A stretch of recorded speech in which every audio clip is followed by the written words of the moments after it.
Hier soir, nous disions encore que il n'y a à l'heure actuelle aucune enquête sérieuse ouverte au sujet de Martinez Zogo.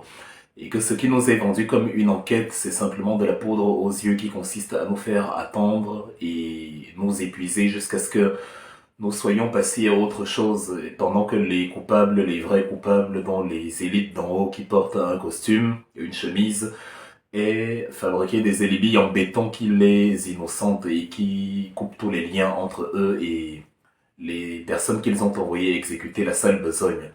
Bon, peut-être que maintenant que nous avons dit ça, ils vont commencer à se bouger et à mener un semblant de véritable enquête, puisqu'on nous dit apparemment que monsieur Xavier Messeux est convoqué pour ce lundi 30 janvier au secrétariat d'État à la Défense. C'est ce que nous avons d'ailleurs réclamé il y a déjà 3 4 jours. Parce que personnellement, je n'arrivais pas à comprendre comment quelqu'un peut vous dire qu'il savait, on l'a informé que Martinez venait d'être assassiné et pendant 2 3 4 jours, il a cherché le corps avec nous en faisant comme si, de la même façon que non, il ne savait pas que Martinez était déjà assassiné. Et je ne comprenais pas que quelqu'un comme ça ne soit pas interpellé, questionné pour les besoins de l'enquête justement pour qu'il donne sa source et qu'à partir de sa source, on puisse remonter jusqu'au criminel. Donc peut-être que l'enquête est en train de démarrer, tant mieux, ça veut dire que le travail de pression que nous faisons augmente, mais justement, ce qui nous a fait penser et ce qui nous fait dire encore à l'heure actuelle qu'il n'y a aucune enquête ouverte, c'est que ce que nous craignons est en train d'arriver d'un autre côté, parce que au lieu que nous soyons en train d'avancer vers le débuscage des criminels qui ont tué Martinez, au lieu que nous ayons l'identité du procureur qui s'est saisi de l'affaire, au lieu que nous ayons des conférences de presse qui nous informent au fur et à mesure sur l'évolution de l'enquête et sur les éléments clés que le peuple peut avoir pour être rassuré, ou que les journalistes peuvent justement avoir pour écrire quelque chose, au lieu que nous ayons ça, on a plutôt des à côté qui nous distraient de l'élément principal. Maintenant, ce sont les tribalistes qui sont de sortie. C'est incroyable. C'est-à-dire, Martinez est décédé. Il est de l'allée qui est de la région du centre. Et nous apprenons que il faut être de son ennemi, donc de son socle granitique. Il faut être Betty Bouloufan, il faut être écan pour justement compatir au décès de Martinez.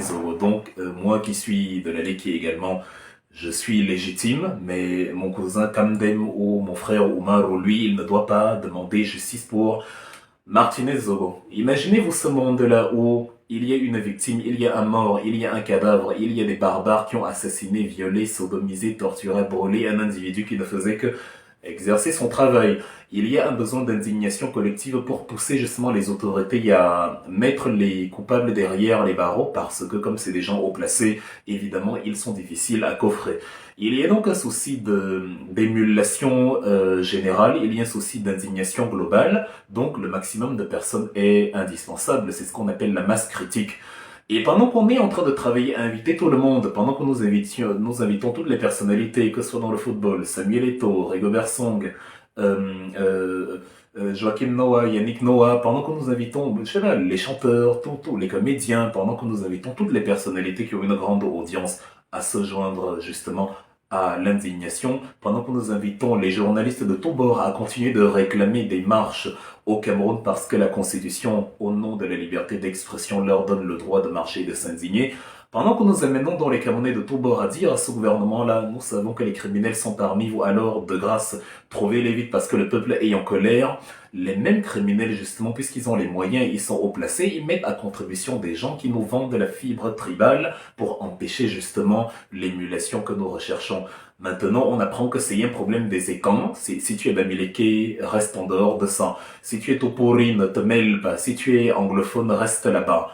Donc, les gens qui nous vendent le Cameroun un et indivisible, quand ça les arrange, quand ils savent que quand ils sentent que l'étau se resserre sur eux, ils nous rappellent, ils envoient des gens nous rappeler qu'on est bêtis, on est boulot, on est faim, mais dans ce cas disloquer le pays, créer des micro-États qui se feront écraser par le Nigeria et les grands pays autour, où chacun, voilà, gère sa tribu. C'est-à-dire, on est Yaoundé, on est dans le centre de la capitale Yaoundé, on est dans l'ouest de la capitale Bafoussam, on est, je sais pas, au sud de la capitale Saint. En fait, découpé dans les 10 régions, ça devient 10 pays, 10 États indépendants, autonomes, qui n'ont plus rien à voir avec chacun son drapeau, sa monnaie, parce que quand on a un réel problème comme celui-ci, la mort de Martinez, qui n'est pas la première du genre dans l'histoire, parce que on a un régime qui a été éduqué de façon coloniale, donc qui a été éduqué à réprimer le citoyen, à le tuer de la pire des manières pour empêcher ses concitoyens de se lever et de s'indigner.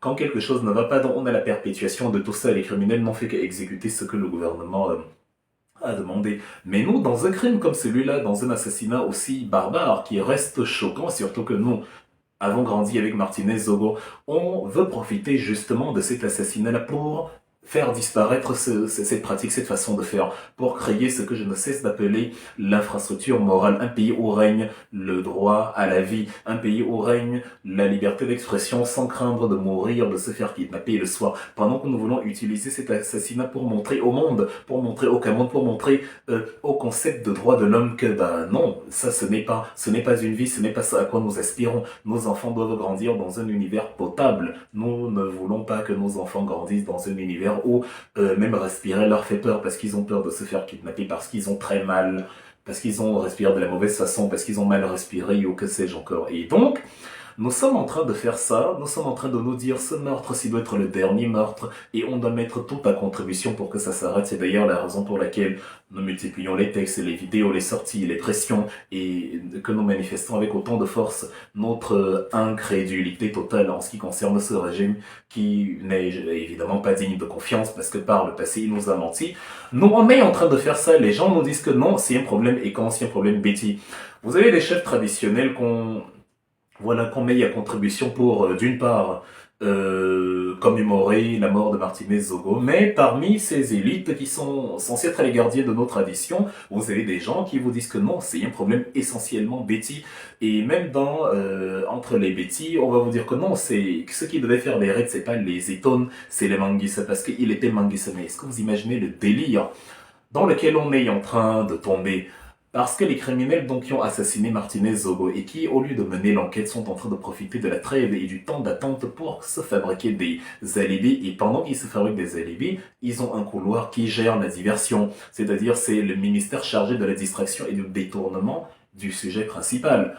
Et pendant ce temps-là, ils sont en train de faire ça. Il y a des gens qui sont en train de tomber dedans. Parce que, au final, ça doit déboucher dans une guerre, dans une querelle entre Biti, Babilike, Mondang, Fulbe, Arabe, Shoah et tout ce que vous voulez. Il faut que les Camerounais s'entre-déchirent et qu'on oublie qu'en fait nous avons un problème, c'est que nous nous faisons assassiner dans notre pays, quel que soit notre bord politique, quel que soit notre ennemi, quelle que soit notre proximité sociologique avec Biya. C'est d'ailleurs ce qui surprend justement cette bande de voyous qui ne comprend pas que nous défendions Martinez, alors que c'était un biaïste. Nous sommes des opposants en ce qui me concerne, entre autres Farouche Abia. Je considère que c'est une catastrophe humanitaire. À lui tout seul, je considère qu'il est la pire poisse que le Cameroun ait pu y avoir. Mais en même temps, je ne cautionne pas que quelqu'un, parce qu'il soutenait Biya, doit se faire assassiner de cette façon. Qui plus est, alors qu'il est en train d'essayer de démanteler des réseaux autour de Paul Biya qui détournent la fortune publique et qui privent les Camerounais d'infrastructures. Nous ne pouvons pas prétendre être une opposition différente du pouvoir en place et pratiquer justement ce délire totalement pervers qui consiste à se réjouir de la mort de son prochain parce qu'il est d'un autre bord politique. Non. Ce que nous voulons en politique, c'est une concurrence saine. C'est-à-dire, si je dis Biya est médiocre et c'est une catastrophe humanitaire, il faut que j'explique qu'à cause de Biya, des gens meurent dans le nozo, parce qu'il n'a pas su dialoguer avec les anglophones, on a massacré des enseignants et des avocats. Il faut que j'explique que sur le contexte économique, à cause du franc CFA qu'il ne veut pas réformer ou dont il ne veut pas sortir, il prive notre pays de sa souveraineté économique et nous rend dépendants des mouvements conjoncturels de l'économie de la zone euro. C'est ça la politique, le débat d'idées, le débat de contenu, le débat de fond. C'est cette politique-là que nous voulons faire. Nous voulons dire « je n'aime pas Biya » et expliquer comment nous aimons Biya. Et nous voulons écouter ceux qui aiment Biya pour qu'ils nous expliquent pourquoi ils aiment Biya. Il ne s'agit pas de tuer quelqu'un, il ne s'agit pas d'attenter à la vie de notre prochain parce que ses convictions politiques étaient différentes des nôtres. Mais vous voyez que dans ce contexte-ci, une bande de zouaves qui est là pour faire la diversion parce qu'ils ont été payés par les assassins qui sont au gouvernement, qui portent une cravate, qui sont amis des gens du gouvernement, parce qu'ils ont été payés par ceux-là, ils nous entraînent justement dans des délires, dans des diversions ethnico-tribales. Voilà donc les tribalistes de sortie, et voilà les raisons pour lesquelles nous continuons de penser qu'il n'y a pas d'enquête. Nous attendons que le cas Xavier se soit examiné et peut-être à partir de là, on aura des réponses. Mais en attendant, je vous exhorte à ne pas tomber dans ce piège. C'est la conséquence aussi du pays malade qu'a fabriqué Biyao. On a fait croire à une ethnie qu'elle est supérieure à une autre, un peu comme les Tutsis au Rwanda contre les Bahutu. On a fait croire justement quand il y a une crise, que la crise ne concerne que certaines personnes. On a fait croire qu'il y avait d'une part des anglophones, d'autre part des francophones, et que tant que les anglophones meurent, on n'a pas à somnoler vu que nous on va bien. On a fait croire aux gens que quand les Bamileke sont tués, quand il y a un glissement de terrain, un wash, et on ne doit pas s'indigner à Yaoundé, et on nous fait croire maintenant que quand il y a un Ekang qui se fait assassiner, alors que c'est un Camerounais, ils disent le Cameroun d'abord, on nous a fait croire que voilà, il ne faut pas s'indigner. Donc ne tombez pas dans ce piège-là. C'est le gang de malfrats qui nous dirige, qui est en train de le fabriquer. Ce sont des malades mentaux qui ne savent même pas ce qu'ils sont en train de faire, qui ne savent même pas qu'ils sont en train de contribuer à détruire le pays. Des illuminés qu'on envoie dans les réseaux sociaux vous expliquer que non, je ne me suis pas indigné parce que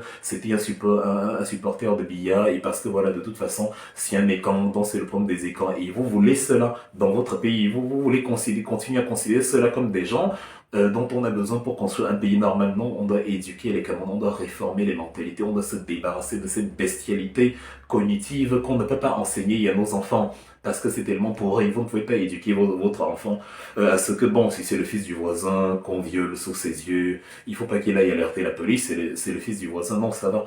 L'indignation collective a pour motif la peur de subir le même sort, sauf si quelqu'un pense qu'il maîtrise et que lui, ça ne lui arrivera jamais. Mais comme nous savons, et nous le savons de plus belle maintenant, que personne n'est à l'abri, nous on savait déjà que nous de l'opposition, nous ne sommes pas à l'abri, maintenant que les billéistes eux-mêmes savent qu'ils ne sont pas à l'abri, au moins pour une fois, nous tirons sur la même corde, pour une fois, nous sommes sur la même longueur d'onde, donc le motif d'indignation collective est totalement rationnel et adapté à la situation actuelle. Ne cédez donc pas aux sirènes de ces sorciers pour qui la tribu constitue l'alpha et l'oméga. Ce sont les amis des assassins et d'ailleurs il faut peut-être les exploiter cela pour que, en remontant à la source, on détermine, on découvre qui les a envoyés dans ce délire qu'ils sont en train de propager. Le Cameroun, le vrai, n'est pas celui qu'on vante où on se dit patriote parce qu'on soutient Biya. Le Cameroun, le vrai, est celui où on défend tous les Camerounais, quelles que soient leurs ethnies, quelles que soient leurs aspirations politiques. Merci d'avoir regardé cette vidéo avec nous. N'oubliez pas de faire un tour sur notre page, de vous abonner et de cliquer sur la cloche de notification. À la prochaine pour un autre numéro.